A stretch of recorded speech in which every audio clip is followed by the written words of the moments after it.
पाहताय महाराष्ट्रातील सर्वात जलद news network Maharashtra police news 24। Junnar police ठाणे हद्दीमध्ये आज दिनांक 19/7/2026 रोजी रात्री नगर परिषद शाळा क्रमांक 4 शुक्रवार पेठ जुन्नर परिसरामध्ये 3 किलो गांजा, एक इनोवा कार आणि एक स्कूटर अशा प्रकारचा 10,50,000 रुपयांचा मुद्देमाल हस्तगत करण्यात आलेला आहे।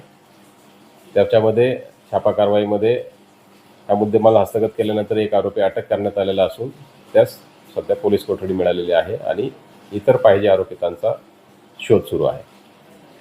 तर कुठे जुन्नर शहरामध्ये हे जे नशेचं प्रमाण आहे ते खूप वाढताना दिसते, पालकांना काय आवाहन करलेलं आहे? त्याच्यामध्ये माननीय पोलीस अधीक्षक पुणे ग्रामीण सरांचे आदेश आहेत।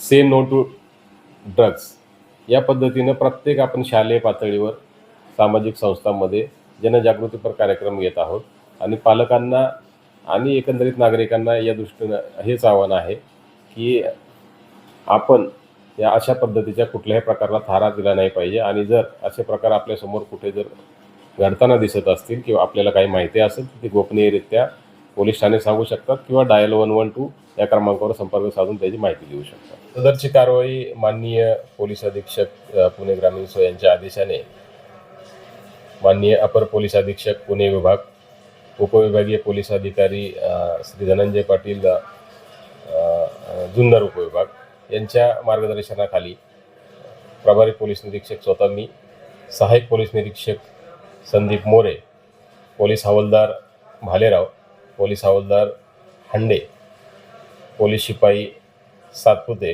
पोलीस शिपाई वाघमारे, पोलीस शिपाई पावडे, पोलीस शिपाई केंद्रे, पोलीस शिपाई निर्डे या पथकाने केलेले आहे। आणि याच्यामध्ये उल्लेखनीय अशी बाब आहे की जे रात्रगस्त पथक होतं, पोलीस हवालदार हंडे, पोलीस शिपाई सातपुते आणि पोलीस शिपाई वाघमारे यांना मूळ संशय आल्याने तिथून पुढची ही सगळी कारवाई आपल्याला करता आलेली आहे। या रात्रगस्त पथकाचं यामध्ये उल्लेखनीय असं काम आहे। महाराष्ट्र पोलीस न्यूज 24 साठी महाराष्ट्र प्रतिनिधी पंकज सरोदे।